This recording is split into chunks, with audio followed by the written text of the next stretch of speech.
Appalachian Harvest is a food hub located in Southwest Virginia that provides regional herb and vegetable farmers with training, technical support, aggregation, and distribution services, connecting them to retail markets.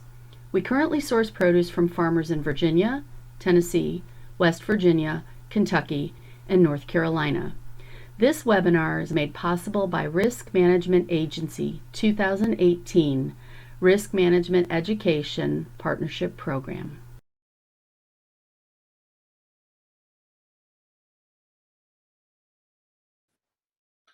So tonight we're going to talk further about integrated pest management. And integrated pest management, we've already touched on some, and tonight we're focusing on disease management. And again, it's the same thing we've seen before. Cultural, biological, and chemical practices that target specific pests and that are appropriate for the operation. So what's great about integrated pest management is it doesn't ask an operation to meet an ideal. It allows for flexibility given whether an operation is organic or conventional producers, whether they have certain resources available to them or not. So it's not a one-size-fits-all. It's very much tailored to the individual operation and to the situation at hand. It's probably important for us to clarify what we're talking about when we're talking about diseases and plants. An abiotic disease is a non-infectious disease. And what we mean typically, this is coming from factors that are not microorganisms. So they're more environmental. So it could be pH issues, poor nutrient availability, flooding, compaction, chemical injury, physical injuries, weather-related injury. Plants can actually become sunburned. They can have desiccation where they lose too much water due to wind, or any number of different things. We're not going to focus on those tonight. Instead, we're going to look at biotic diseases because we see these probably more as a problem in commercial production. And biotic diseases are caused by infectious factors, or that is to say, organisms. And again, we will be focusing on biotic diseases. So a few further definitions as we go through this so we have some clarity. A pathogen is just the disease-causing organism. So typically we're talking about a fungus, bacteria, virus, or nematode.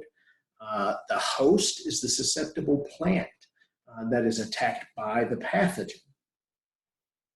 So when we put that together with an environment, we come up with what's called the disease triangle.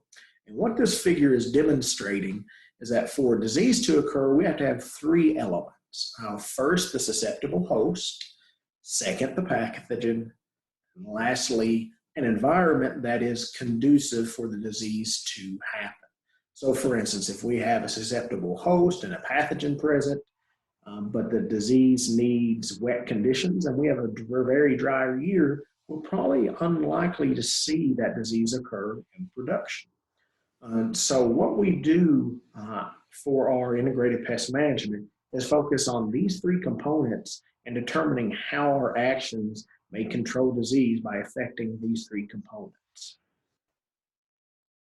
Another thing I want to mention before we go on, symptoms are the effect of the disease on plants. So these are the visible symptoms that we're seeing on plants. Signs you may see sometimes whenever you're reading through resources related to disease management are actually physical evidence of a disease. So it may be the physical fungal hyphae, bacterial ooze, or things of that nature. So there is a difference there. So with symptoms, we're basically talking about the effects on the plant. Why are we worried about disease? Well, quite frankly, it's because it impacts the bottom line for farmers. It causes direct damage to crops, so it reduces both the productivity as well as the quality of a harvest commodity. It also could cause difficulty with sales. Off the top of my head, the ones that most readily came to mind were with grain, where if it is infested with a fungus that produces aflatoxin or vomitoxin, you may actually have a load rejected or a price discount because there would be some outlets that could not use your product for their purposes. So definitely there are concerns about disease when we look at production. The easiest way, I think, with integrated pest management for all pests is to look at preventative actions. How do we prevent an issue from starting? One of the most straightforward, use disease-free transplants. Now, sometimes this can be difficult. So this was actually from a plant pathology fact sheet from University of Kentucky, looking at late blight of tomatoes. And it was referencing that in a given year in Kentucky, the staff was able to go and actually purchase plants at a number of retail garden centers in central and northern Kentucky that were infected with late blight. Late blight, of course, is disease of not only tomatoes, but also things like potatoes, so the solanaceous crops. But it's not something that we see frequently in our region. Typically, late blight needs cool, wet conditions. While we're often humid and wet during the summer, it's more likely we're going to have hotter conditions. So it's not common. In that particular year, though, there was a significant outbreak related to this because conditions happen to be right. So obviously when someone's going and wanting to purchase transplants, it's the go-to look and find the healthiest and most disease-free transplants possible, but there may be challenges to that. So always be aware of it. Another thing we can look at is variety selection. This is where we'd be modifying the host susceptibility. Because again, if we have a banana disease in our tomato patch, we're probably not going to be very concerned because tomatoes aren't bananas. Well, by the same token, we can find varieties that may have some resistance to any number of different diseases. It's important that we have varieties that are suitable to our conditions. So obviously, with our humid, hot summers, we have different growing conditions than, say, the Pacific Northwest or even the U.S. Southwest. So one variety that does great in those locales may not do well here, simply because we have different disease pressures. But when you find resistant varieties, you'll often see them, and you'll see on your screen some different examples of listings and catalogs where they'll be calling out disease reactions or resistance to any number of different diseases. You'll see typically a series of letters. The catalog or the online source should have a reference that allows you to understand what each of those means. So if it's something that you've seen before in your production or in your area, you know is a problem, then it may make sense for you to specifically seek out those varieties. It is important to note, though, that when we look at resistance, that's not to say it's immunity.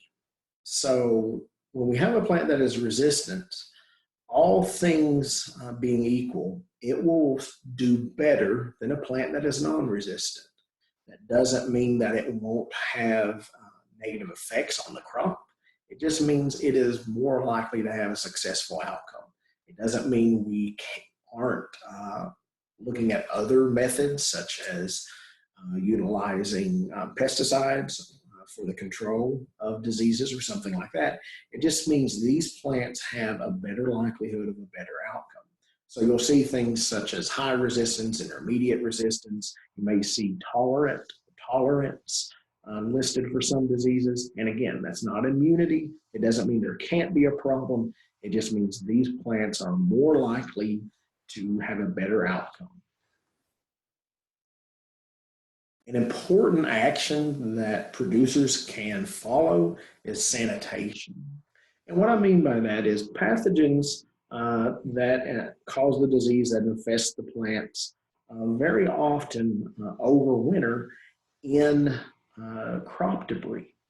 So if we're able to either remove it or get it to break down as quickly as possible, typically we are reducing the amount of disease that carries over into the next season. An additional issue that we have to be aware of is sometimes weeds that are overwintering are alternate hosts for diseases. So maybe it's not overwintering in crop debris, but it's actually overwintering in weeds that happen to be near or adjacent to crop production areas. So understanding that sanitation, not only removing crop debris, particularly when we know there's been a infestation of a particular pathogen, but also removing weeds from an area can help reduce the amount of disease that overwinters and then reduce the likelihood of an outbreak in the following season. Likewise, crop rotation, where we're not planting the same family of crops in the same location, one after the other, in subsequent production, is always an excellent plan for a number of different reasons. We talked about crop rotation multiple times through this series already. For instance, when we were looking at fertility and soil nutrient management. But what we find is diseases are often specialized or adapted to attack specific families. And so whenever we have different families following one another, we break the momentum of disease. We don't see that overwintering pathogen increasing in quantity. And so it keeps inoculum or that overwintering pathogen as low as possible. So, how long do you have to rotate away? Longer is always better. Realistically, oftentimes, producers have to return back to a given production field with the same family of crops. And so as long as possible, 2 to 3 years at minimum would be ideal. But oftentimes 5 and 6 years is even preferable. But realistically, for a lot of producers, that length of a rotation period simply isn't possible. Another preventative action we can implement is making sure that our plants are as healthy as possible. And so this kind of spans a lot of different factors, and depending on any given situation, it could go wrong for one reason or another. But basically, a healthy crop, a plant that is happy, is more likely to have the ability to defend itself than one that is lacking something or put in a situation that is not ideal for it. So in reference to this, we're looking at varieties suited to our region that have sufficient fertilization backing them up so they can be healthy and grow. Same thing with irrigation, making sure that they're not lacking in water. And again, spacing and things of that nature as well come into play with this. So again, an unstressed crop is more likely to better resist pests. And so having healthy crops does help create that host that is less likely to be impacted by disease. Identifying diseases is important, and the reason is while sometimes the symptoms we see are similar, it could be any number of different disease-causing organisms that's causing the issue we see, and they can have very different effective controls. So while we may think it's a bacterial issue, if it was really a fungus, we may find that our strategy to control it is completely ineffective because we didn't identify the causal organism. So utilizing your local extension office can be a great resource in this because sometimes it does take a little bit of an expert to make that determination. I know in my role where I work with producers, lots of times I can identify things. Sometimes when I can't, I'll work with my local extension agent, shoot him some pictures, sometimes may call a specialist, get their advice on some pictures. And sometimes a picture isn't what's going to do it. So there may actually be the submission of a physical sample to a lab for diagnosis. So making sure that you utilize your extension office to the fullest ability is important because identifying disease and understanding what's happening is key to understanding how to effectively control it. There are some predictive models and forecasting out there for certain diseases. On your screen, you'll see an example for powdery mildew and cucurbits and some screen captures from 2018. But this is a program that actually collects real-world information based on happenings throughout the eastern U.S. And then predicts where the disease is going to happen next. So It's where they've had confirmed samples showing it's there, and then what's going to happen in the next few days or immediate future. You can see here for just the time period of 21 days, 11 days, we actually see a significant change from where our central Appalachian region basically is unaffected by the potential for powdery mildew to where it becomes either low risk or even high risk, depending specifically where we are in that region. So conditions do change, and that's one thing that's good about predictive forecasts. They take that into account. And so for some diseases, we may actually have tools that allow us to better time our control methods. When talking about cultural control, there are things we can do in how we grow and how we produce that do have positive impact on our ability to control diseases. One of those is just limiting leaf wetness or modifying that environment to make it less attractive to a disease. So drip irrigation that doesn't wet foliage, of course, is an excellent way to do this. How we orient our rows, an east to west orientation that allows us to take full advantage of the sun. And oftentimes we find that's also the pattern of prevailing winds really helps, again, for those plants to dry out when there is precipitation.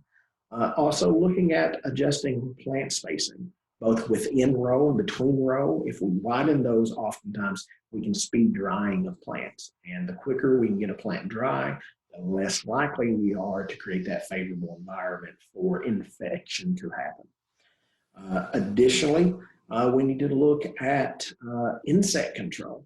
And it may surprise you that we might talk about insect control when we're talking about disease issues, but insects are actually vector diseases. They carry it, they move it.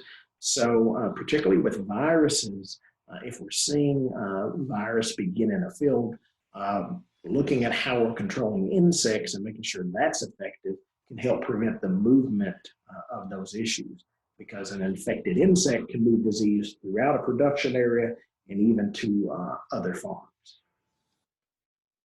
We'll also mention that roguing out or removing affected plants or infected plants can be highly effective when we're talking about virus.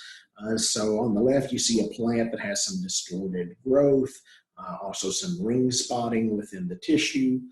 That plant's never going to be able to create a product that is marketable. You can see the affected fruit of the tomato there. Obviously, that's not something that's going to sell well commercially or even at a farmer's market. So when you start seeing symptoms like that, remove the plant from the field, because that plant can no longer produce a marketable crop, and it can become the source of the virus. And when insects feed on it, if they travel to another plant, they can infect those subsequent plants. So sometimes removing or roguing out infected plants can be highly effective to help control an issue. Next, we're going to talk about controlling pests through the use of pesticides. And just a reminder, as we mentioned on all our topics when we discuss pesticides, that term pesticides is a large umbrella term that basically just means any product that's used to control pests. We'll specifically be talking about things like fungicides, nematicides, or bactericides. Of course, fungicides control fungi, nematicides control nematodes, and bactericides control bacteria. And so we'll be talking some about these products. Biological control. Some pesticides may be a biological control agent. There's several different ones on the market. Oftentimes, they are themselves derived or actually are bacteria or fungal in nature. Some of these will directly attack the pathogen. Other of these compete for a niche. So within the environment, whenever we have, for instance, multiple bacteria out there, they're in competition for each other for space and resources. And so if we actually use a good bacteria that is not harmful to a plant to occupy that space, we can actually remove the option for a harmful bacteria to occupy it. So sometimes we see that these biological controls are actually based on competition rather than directly attacking the causal organism of the plant disease. Chemical control would be another class of pesticides. These are generally directly controlling the causal pathogen. Some of these are used preventatively in that we apply them as a protectant or preventative treatment prior to the arrival of the pathogen. Others we apply after the arrival of the pathogen. Particularly with fungicides, we have both, where often some fungicides we apply prior, but when we may see weather conditions or other cues that tell us that it's a good idea to be spraying preventatively, rather than waiting for a curative product to be applied once we know we have an issue. So again, understanding how we appropriately use products is important. Number one reason we read the label is so that we know how to use a product successfully, safely, and legally. The label on any product is the law when it comes to pesticide use, so we must always read and understand the label. There's a lot of info on labels. Here's a big summary of the type of different information we can find on there. We're not going to go through that list exhaustively tonight. I will point out that one thing that's important is resistance management. Whenever we talk about pesticides, we really want to be careful that we don't create a situation where pesticides lead to resistance from a pest organism. And what we mean by that is basically the treatment would no longer be effective. So what you'll find on pesticides are group numbers. These group numbers basically classify products based on how they act on pest organisms. And if you vary the group number or the method of control, then you would be varying the pressure that we're applying to those organisms. And the more variance that we apply, the less likely we are to see resistance develop. So again, relying on just one product repeatedly, time after time, rather than varying subsequent applications is not recommended. And looking at the group numbers associated with the product that's listed on the label is the way we can identify products that are or are not similar in action. So let's say you do have a very good idea. You've identified what a disease is, or maybe you're looking potentially at how do you plan for what possibly would be a disease you're going to encounter. Where do you find control options for your crop? Look to the production manuals, and I would recommend that you look to those that are specific to your area. For instance, right now on the screen, we have the Mid-Atlantic Commercial Vegetable Production Recommendations Manual that is participated in by Virginia Tech. You'll see just an excerpt there on your screen about leaf spots, and we can see products that are available for that, the rate of the product that you would use, the active ingredient within that product, pre-harvest interval, re-entry interval, etc. So a lot of very good information is summarized within these books. Always remind people, verify the product label before you use it. Here's an example of similar information from a Kentucky Vegetable Production Manual.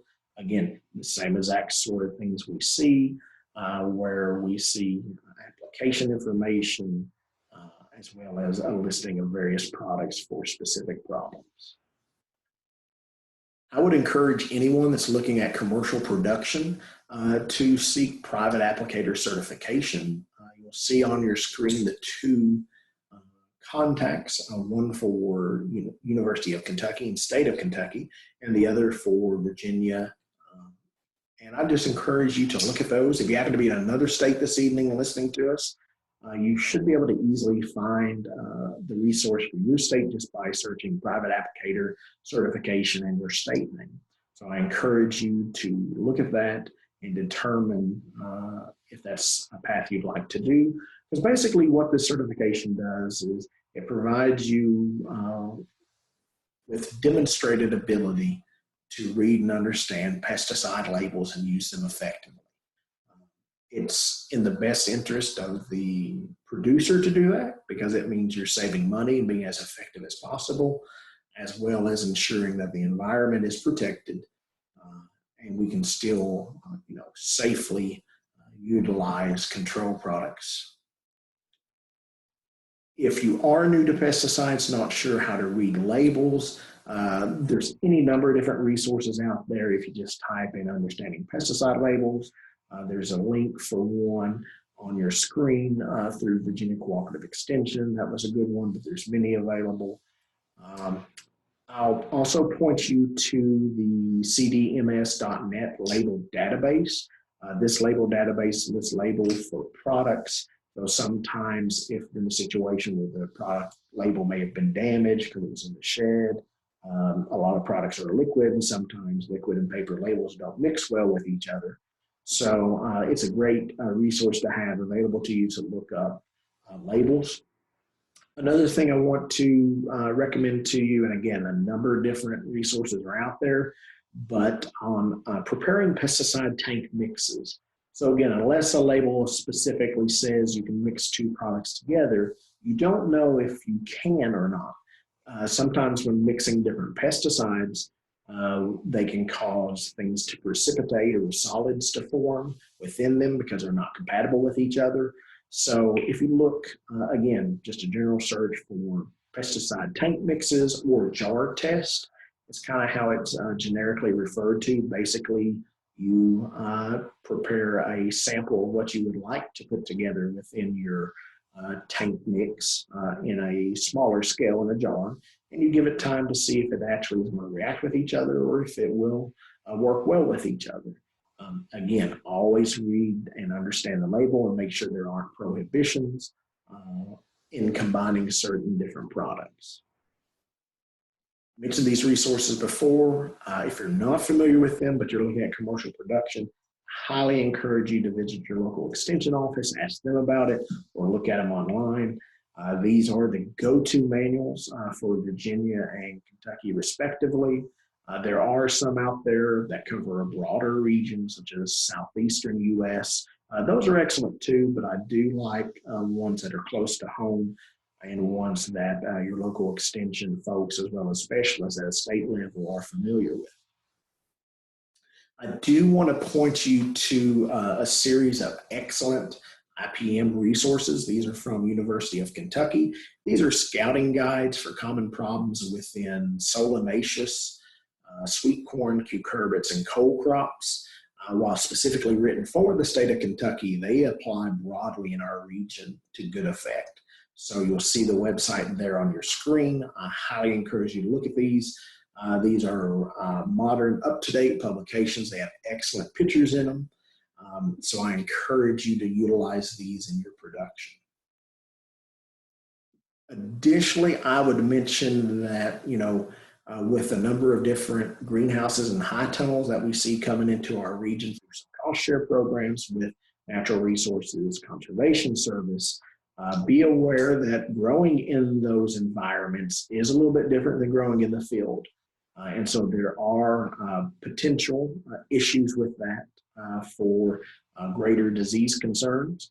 So on your screen, you see a publication from University of Kentucky about managing greenhouse and high tunnel environments to reduce plant diseases.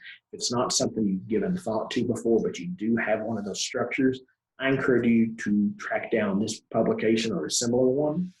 And I'll also mention, if you're someone that really likes to dig deeper and would like to learn more about plant diseases, the American Phytopathological Society, or APSnet.org, is an excellent resource. This is the professional organization that plant pathologists belong to and participate in. They have excellent resources for you to look at. And so it would be a great way to learn more on the subject. If you're specifically an organic producer or like to use organic methods, then let me point out to you a publication that's available through Cornell. It's the Resource Guide for Organic Insect and Disease Management. It does a very good job of outlining cultural controls, for instance, that you can use before you look at utilizing pesticide controls. And another thing that's good is it actually mentions whether or not there's been studies or demonstration that certain products are effective. Sometimes within the organic production realm, We can find products that are able to be used, but there's not a lot of answers as to whether or not they're highly effective or cost effective for their cost. And so they do try to make mention when there is evidence one way or the other on some of these products.